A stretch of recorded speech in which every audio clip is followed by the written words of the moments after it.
Good morning. We are broadcasting live from sunny Stockport in Greater Manchester. Welcome. Thanks for joining the Boutinot International Virtual Fair, our very first one. My name is Andy, and I work in the international sales team. Some of you might know me. And this morning, our session is all about looking back on 2020, which I think we will all be doing for many years to come. But we thought we'd look at how that year was, not only from a business perspective, but also from a winemaking perspective.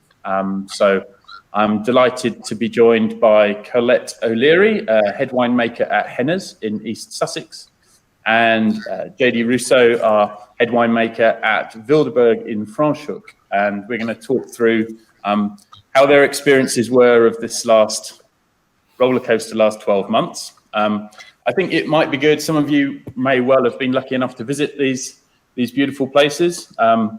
So I'll ask Colette and JD to just introduce their estates and the beautiful locations.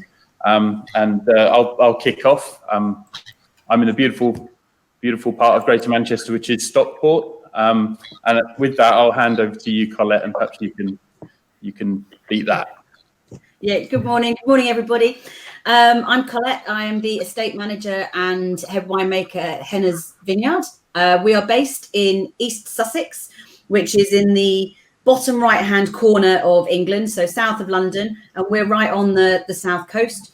One of our favourite things to say is that we're in the warmest, driest pocket of England. So in comparison to Andy in Stockport, we get less rain and more sunshine, but still considerably less than JD. So it's all relative, really.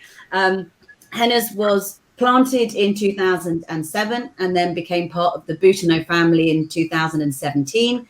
We've got 7 and a bit acres, planted with Chardonnay, Pinot Noir and Pinot Meunier. And we are mainly sparkling wine focused on the traditional method, so using the champagne method of production, but we are diversifying the portfolio and introducing still wines to the portfolio, and that's going to be an increasing part of what we do going forward. Yeah, I mean, we'll get into it, but it's an exciting time for Hennes and the winery. We're about to double capacity this year, so yeah, there's lots of growth. Fabulous, excellent. JD. Hi, everybody. Okay, so I'm from Wildeburg in Franschhoek, which is the coastal region. It's about 2 hours drive from Cape Town.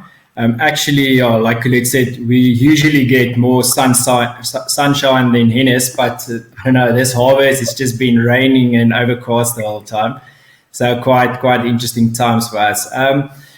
When we bought the farm about 5 years ago, there was no grapes on the farm in Wildeburg. We started planting in 2018, and we are quite excited to say this year, 2021, was the first vintage from our own grapes on the farm, which is currently fermenting in the winery. We're going to plant total about 10 hectares on the farm, but we also have vineyards outside of Wildeburg, pockets all over especially the coastal region that we make wine from. Fantastic. Great. And I should have said it at the outset, but please do let us know where you're joining us from. If you could drop us a note on the message board, let us know where you're coming from, and if you've got any questions, type them in there, and we'll do our best to answer them as and when or at the end. We do have a few photos of Hennes and Wildeburg, and it might be good just to get some of those up on the screen so people can have a feel for it. But yeah, we'll kick off and talk about 2020, which probably, to me at least, it seems like about a decade ago, March 2020. But it's really for the whole world. It's about 12 months, a little bit more in some parts of the world.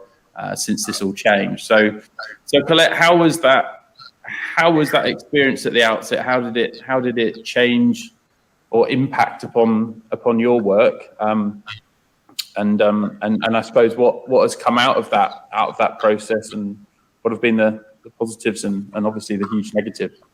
Yeah, obviously it's been a kind of 12-month period like no other, and almost 12 months to the day, really. So I guess it's an apt opportunity to look back and reflect. We are at the exact opposite end of JD in South Africa, because obviously we're working on different seasons. So we are coming out of winter right now, which means that we've just finished winter pruning and pulling out of the vines, and we're getting ready to finish off the winter work with some tying down, so that we're ready for bud burst. And that's exactly the stage we were at last year as the UK was entering lockdown. And so we were quite happy kind of plodding along, but it was unseasonably warm, so it looked like we were going to have an early bud burst. We didn't have the vines tied down, and at the time it was so uncertain what was going to happen and what restrictions were going to be placed in the UK. So we normally try and do all of our vineyard work ourselves so that we have total control.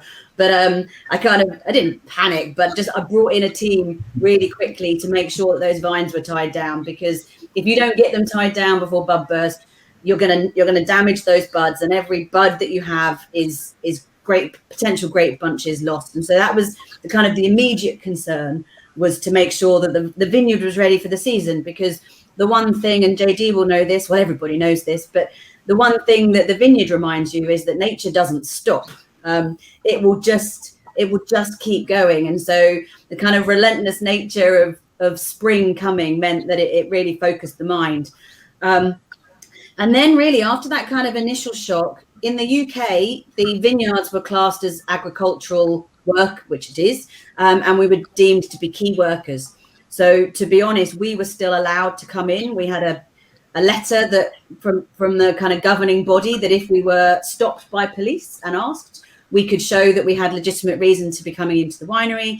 And so we continued to work at the vineyard and in the winery, because and it's a really busy time for us. So as the vineyard kind of comes to life, we're also doing all of the blending for the wines and getting the wines into bottle.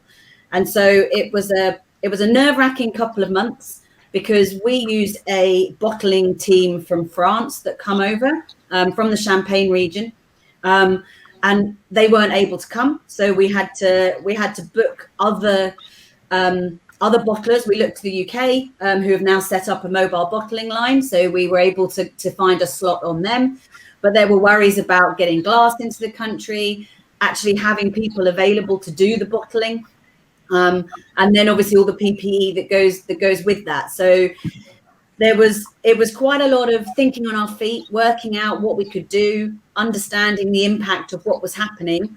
But as things settled down, we found a new rhythm. There were some concerns initially about workers, because as the European borders were closing, the UK is pretty reliant on Eastern European vineyard workers at the moment still, and understandably quite a lot of those teams went home. They kind of went almost immediately, and so there was a big gap for a few weeks of labour, and then it kind of found its way back, and people found a new rhythm. And then really we had then a few months to work out how we were going to handle harvest.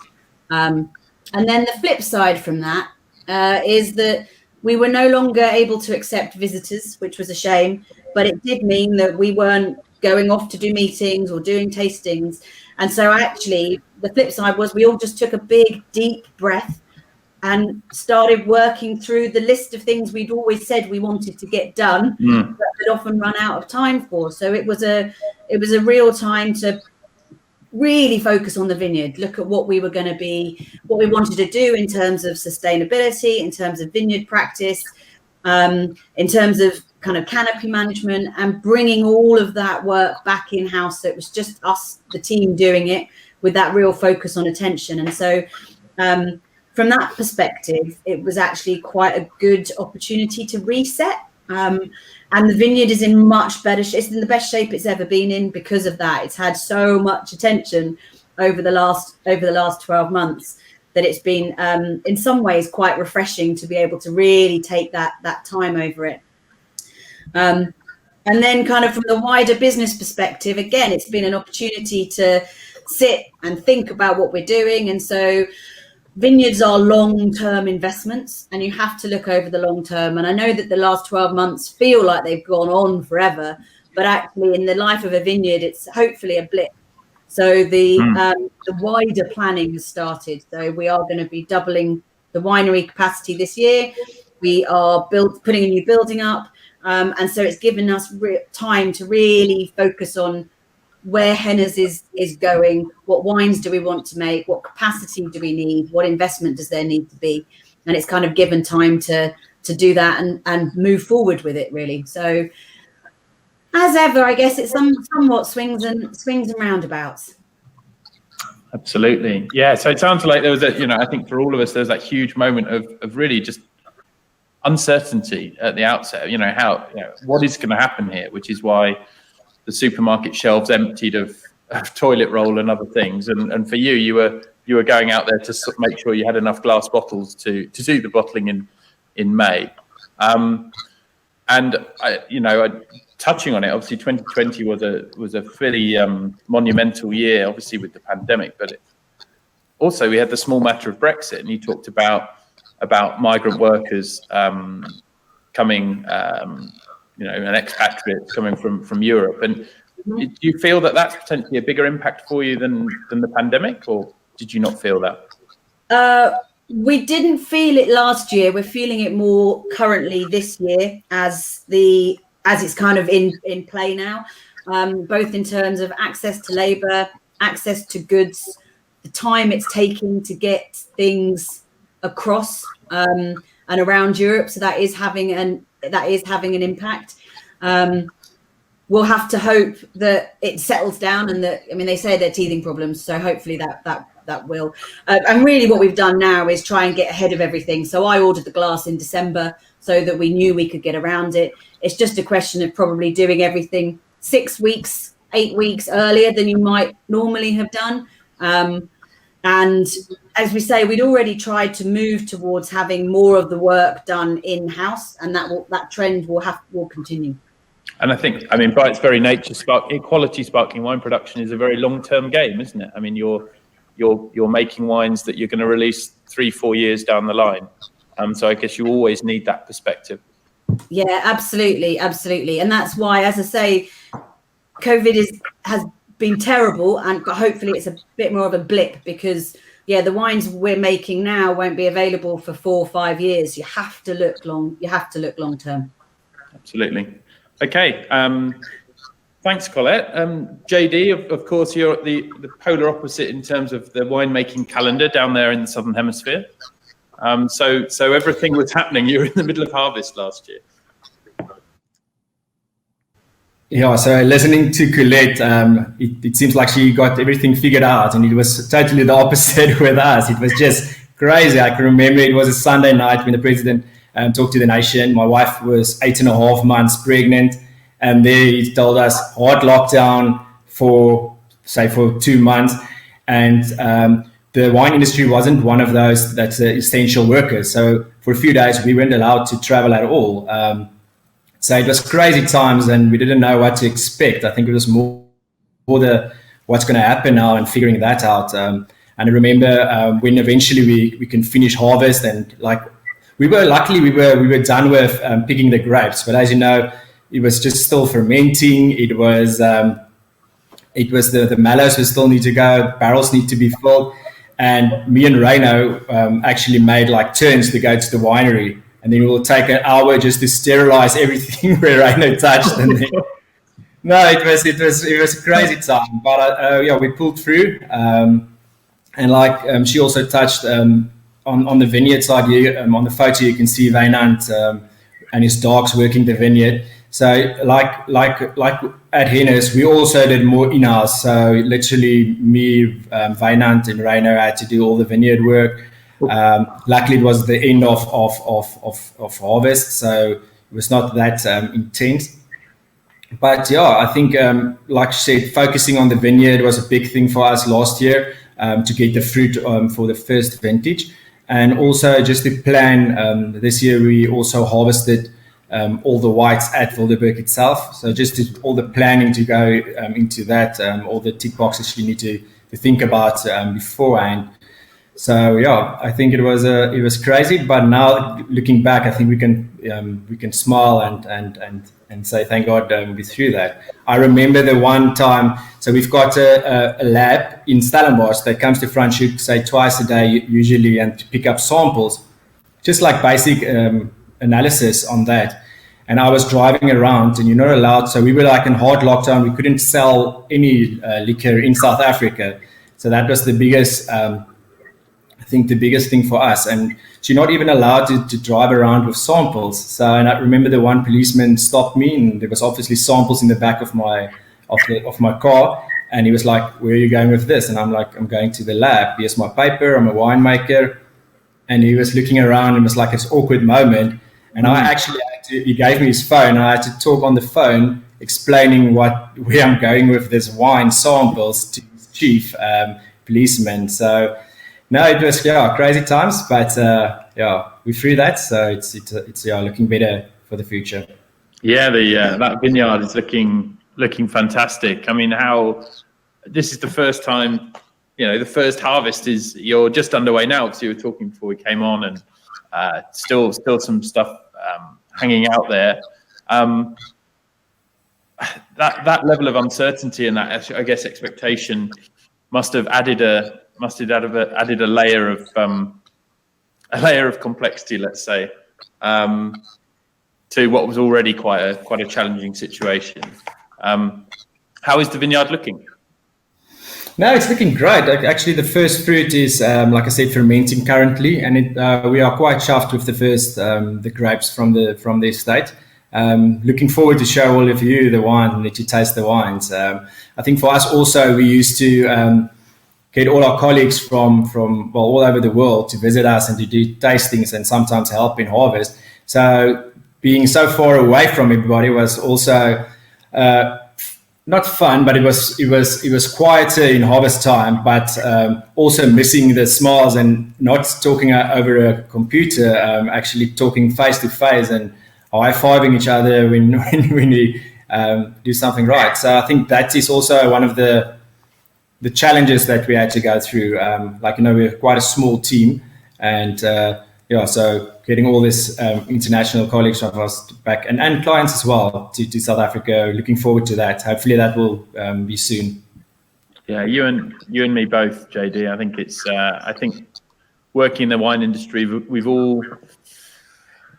I guess as an industry, we have been lucky in some ways. I mean, of course, we've had devastating blow of on-trade sectors closing around the world, but there has still been that demand largely for wine through retail and through online, and we'll talk about that later on. But that social aspect of our industry that we all love so much has been sadly missing, and I think getting back into the vineyards is something that we'll all be looking forward to. I mean, from my own perspective, it's been of course a very, very different year. As an international team, we live to go out and to meet our customers and to see the market. And of course that all stopped dead last year. And I can remember now, even a few weeks before Provine, we were thinking, "Oh, will it go ahead? Will it not go ahead?" And when you look back now, that just seems quite incredible. And of course, as time went on, as Colette said, I think we were all, for the first few weeks, we were fairly sort of stunned and not quite sure where it was going to go. And I think once we'd all got to grips with Zoom and Teams and everything else, I think we sort of realised that there was a way that we could carry on working, and largely, I think the customers that I've worked with have done an incredible job of adapting to the circumstances, and whether that's been putting emphasis into different sales channels to take those opportunities, or changing their ways of working. It's been quite incredible how nimble and adaptable they've proven to be. And I guess from our perspective, it's what remains to be seen is how we all come out of this. personally, I think there will be a huge. Oh, Colette's back. Talking of downsides of this whole thing. it wouldn't be a proper video conference session unless somebody dropped out. So yeah, apologies to everyone. Thanks for bearing with us. I was just saying, Colette, about the different experience that we've had as a sales team. No question, we're really looking forward to getting back out there. But equally, I think the video conferencing has opened up lots and lots of opportunities for us to be able to engage with customers and even consumers. I've done quite a few, if you like, virtual wine dinners, believe it or not, where we've had in places where restaurants are allowed to stay open, like the Middle East. We can do dinners, so we'll be up on a TV screen introducing wines. So yeah, I think it's opened our eyes to the potential of this technology. It's been around for a while, but of course, people weren't using it anything like they are now. And it might change the way we work in some ways and allow us to do more. So yes, I think obviously you missed JD's you missed part of JD's feed. I know, but I've heard some of it before, obviously, and we've talked, and it just the different experiences and happening at different times of the year, and it in many ways it sounds quite a bit more challenging over in South Africa. It's been pretty terrible at times in the UK, but actually from a winery perspective, we've been able to just keep going, and I think we've been fortunate for that. And the one thing that the UK did do, which was very different to JD's experience, is that we bought a shed load of wine as a nation. That was our collective response, I think. Yeah, I think there's an element of that. So I mean, obviously from a there were challenges with 2020, but how was it? If you talked about it objectively as any other vintage, how would you rate 2020? Starting with you, Colette. Actually, it was one of those years where everything went right. I talked about the fact that we were nervous that spring was starting and we weren't quite ready. And really that continued the whole way through. I think we had one of the driest, warmest, sunniest years in recent record. We had great conditions for bud burst. There was no frost. We didn't get frosted. Some people did get frosted. Actually, there was a late frost, but because we're so close to the coast, we're not a frost site. So we had great conditions for both bud burst.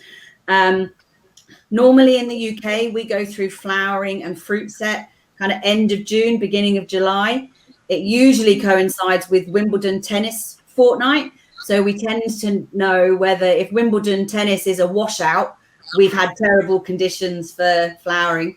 Obviously, it didn't take place last year, but it was hot and sunny, and it would have been a heat wave at Wimbledon. So we got really great fruit set, and then that weather kind of continued through the summer. It was remarkable. It was one of those years, and actually, the last 2 years have been pretty good weather-wise. What we're tending to find is that things are changing in winter. And the rains are setting in a little bit sooner. So even in 2020, come kind of mid-October, it really did just start to rain, and the rain set in throughout winter. We've had 2 really heavily wet winters now on the bounce. But because last year was so sunny, we harvested our grapes, I think the earliest we've ever harvested. We started bringing in fruit the 3rd week of September, and normally we don't start picking until the 7th, 8th of October.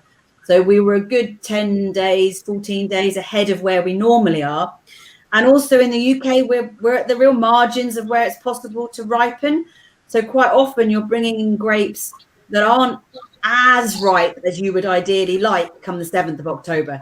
But this year we were bringing in super ripe fruit in the 3rd week of September. Natural alcohol of 10.5%, 11%, really great acidity balance.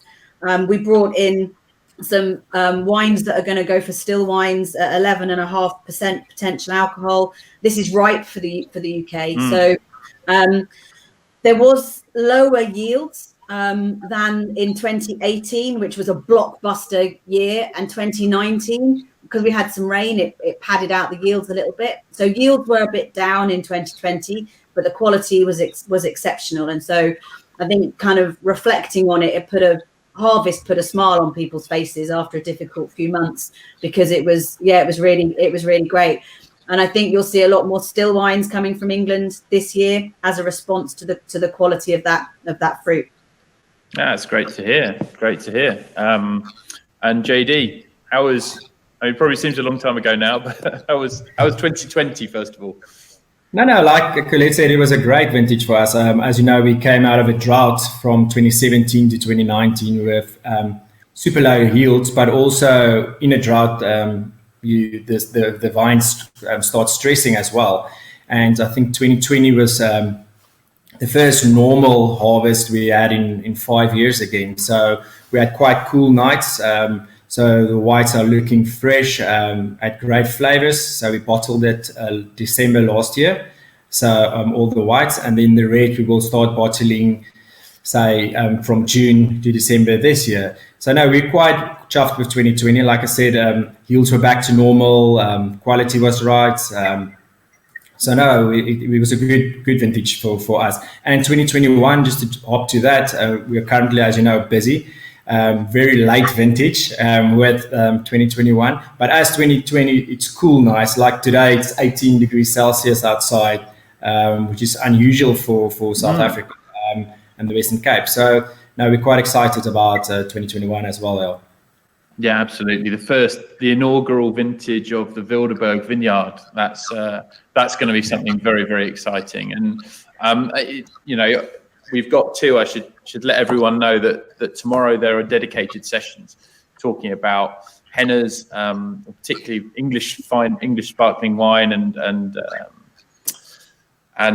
fine dining, and that's at 11 a.m. UK time tomorrow. And then I think it's at 1 p.m. There's a session called Our Mountain, which is about Wildeburg, of course. So there'll be a lot more detail on that. But just briefly, have you seen has it been quite sometimes you see a bit of a bumper crop on the first harvest of young vines. Have you had to sort of control the vigor a bit, or is it naturally as the site constrained the yields for you? Yeah, I know. So as you know, Wildeburg is on a mid-slope of a mountain, so very, very poor soil. But we did restrict the harvest because we don't want to overdo it the first year. But naturally, it is low yielding, very low yielding. As you go down into the valley where the soils are more alluvial, there you get more crop, but it's more your table wine style. So yeah, so here it's more concentrated, smaller yields. Yeah. Good. Excellent. Well, I think I'm looking forward to tasting the wine off that, as I think we all are. Colette, we've got a question from the audience. You'd mentioned that you'd not had as much time or no time showing people around the winery. The question was, as winemakers, as a team, and I know you are very much a team at Boutinot. Have you been able to sort of share ideas and talk to each other and talk through stuff in the same way you would in previous years, or has that been constrained? So we work particularly closely with the French winemakers, and they'll join us for Summer of Harvest, and they'll come over and join us for blending. And Eric, the head winemaker, will try and come over once a month. And obviously that hasn't happened, so we haven't seen them for over a year now, and so that has been an adjustment. That said, we talked about the technology. It doesn't mean that we're not in frequent contact, and so the collaboration and being able to speak does continue. There's a bit more samples being sent back and forth, but I think one of the things that JD and I talked about a couple of weeks ago was once he's through harvest, we're going to set up a session like this and discuss what we're both doing and try and learn and share those experiences more. So I think that we're going to see more and more of that because to a certain extent those barriers have been broken down. This format is much more common now. So I think we definitely do want to share experiences. What it has given us time to do though is a lot more trials, particularly with the sparkling wine. we want to be able to taste every 3 to 6 months to see how those wines are coming along. We want to play around with different dosage trials and see how using reserve wines, for example, in the dosage and other things can impact the wines. And it's given us the opportunity to play around more. And sometimes it's terrible to say because it's the bread and butter of what we do. But sometimes the luxury of taking a day out to do something like that isn't always there because you're constantly doing the next thing. And actually this has given us time to be able to really kind of go through those wines, revisit them, play around, trial in a way that we probably didn't do as much as we should have done before, and we absolutely will do going forward. Excellent. Yeah. And JD, I guess you're in the home of sort of MCC production in South Africa, where you are. So you presumably you collaborate a little bit with Colette and Eric on those projects. And I think, like Colette said, it's super important for us. We don't have the winemakers sitting next door or just down the street, our colleagues. They're scattered all over the world. But luckily, with technology, winemakers always second guess themselves. There's always, what I'm doing now is the right thing for the wine. And then just to say, Colette, whole bunch press versus destemmed. Why do you do that? Why do you do that? Or like you said, doing trials. So we do so much trials this harvest, just whole bunch versus destemmed, or fermenting with a higher NTU, which is cloudier, the juice, versus a clearer juice. Just to try to always trying to better what you make the previous year. And I think with having the European or the winemakers in France and Colette in England is just to soundboard, I think is the word, that ideas from them and say, listen here. And if you open that conversation, there's not one easy answer because she believes in one thing and then the French winemakers will believe in totally something different. So sometimes when you get out of the conversation, you're like, yeah, that didn't really help much, but it's just to have each other and just to ask that questions. And also like what we do is when we do the blending is to send samples to Eric, to Robin, to the other winemakers, say, what do you think about this? This is 2 options. What do you think about which one do you prefer? And just to get that information from them helps a lot. And I think that's for us as a Boutinot team, it's a big benefit. Yeah, absolutely. I mean, and I'm right in thinking that in normal times you would go and do harvest up in the Rhone Valley or in England, and you would, it gives you exposure to different ways of working, different vineyards. Yeah, no, there's always, when we do the tasting with the, especially the Wildeburg Reds, and I'm not saying that's the reason, but we get the comments that, wow, that's very European style. That's not very typical South African style. And I won't say it's the influence of, but it's definitely part of this Boutinot team that brings us this European style in South Africa and learning some of the skills that I was in Rhone, was it 2 years ago, working with Julian and hopefully one day with Colette in Ennis. But just even if you go to the winery and you work with the winemakers, just to understand why they do the stuff they do and come back and you say, okay, listen here, let's try it. If it works, great. If it doesn't work, then you go, you do your own thing. So it's definitely it's a privilege to be part of a team like that. So excellent. And just had a question in from Spain. Colette, you touched on a still white and a rosé from Hennes, and I think you're whetting our appetite with that. Could you give us a little bit more information about what those wines are or what they will be when they're bottled? Yeah, sure. So we're going to do, we're working with a variety called Bacchus, which is grown quite widely in England.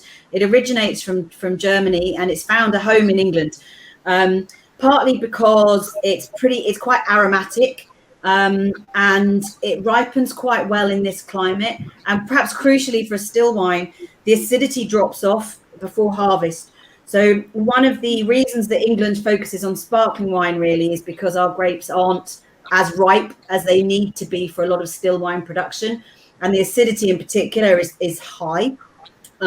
Whereas with Bacchus, it does drop off, which means that it's a softer, slightly more approachable, and it's aromatically compared to Sauvignon Blanc, although it is different, but it's that sort of style. So we're seeing a lot of Bacchus being planted in England. So we wanted to play around and see what we could do with it. It's a challenging variety. It's a fascinating variety. So we've also put a little bit in barrel. And like JD's saying, you know, every year you're trying to kind of tweak the edges and improve, or we're working with a new variety with Bacchus, but we're constantly trying to think, how can we make our version of it? And what do we want to play with? So we've played with some old barrels, and we're also playing with some Chardonnay in there and a mixture of barrels in there too. So there's going to be a Bacchus Chardonnay blend, Bacchus dominated, but with some Chardonnay and some barrel in there coming out. And that's going to be kind of crisp, fresh. It's got nice acidity, but it's largely stainless steel fermented. And then we're going to have a rosé made from Pinot Noir and Pinot Meunier, largely from the Hennes site. And that should be available in May time. They should be released.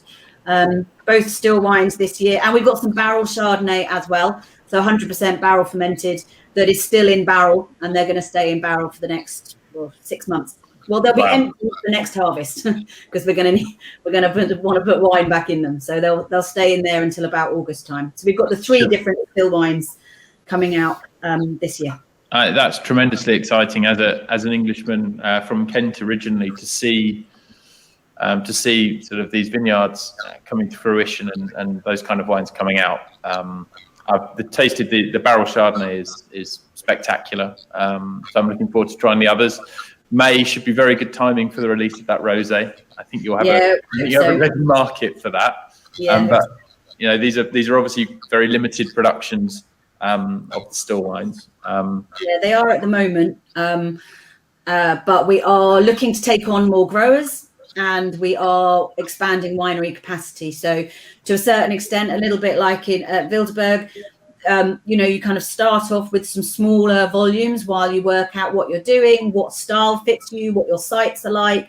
And then once we've kind of got a bit more experience of exactly what we're doing and what we want to make, when we bring on more growers, we'll be ready to expand. Outstanding. And is there anything new? I mean, you don't want to keep your powder dry for tomorrow's session, JD, but is there anything, you've probably got some things up your sleeve as well? No, we do, Andy, but we'll talk about that more tomorrow. Variety-wise, we are playing around with Grenache Gris. We are picking quite early some of the Semillons this year because where Colette has high acidities, we obviously have super low acidities. And so to keep that natural acidity and experimenting with different fermentation styles to see to bring mouthfeel still at a lower ABV. But the proof will be in the pudding. In a few months, we'll taste the wines and see if it worked. But more on that. So we'll talk about that tomorrow. Yeah. Spectacular, brilliant. Yeah, my challenge often is that whatever JD gets up to, Dennis, one of the directors of Boutinot, would like England to try and replicate. So we kind of want to rein JD in a little bit. We need to perhaps release some baboons and some leopards into the wild in Sussex, Colette. That might be. Some Chenin, Colette. The nice Chenin at Hennes. That'll be great. Nice Chenin with some baboons. That's definitely what's coming to Hurst Monceau. Excellent. Well, I think on that bombshell, that might be a sensible place to leave it. All of these sessions are being recorded and copies will be sent. A link, I believe, will be sent to you as you've registered for this, so you can go back and look at that. If you've got any more questions, then please either reach out through these channels or probably better still, reach out to your the sales manager, to your account manager, and let us know. And thanks again for joining. JD and Colette, thank you so much. We'll see you tomorrow to talk about your beautiful estates in a bit more detail. And we're up again at 9 o'clock UK time for to talk about Il Cascinone in Piemonte. So I hope you can join us for that. And thank you very much indeed. Thank you. Thank you. Bye, Andy. Cheers.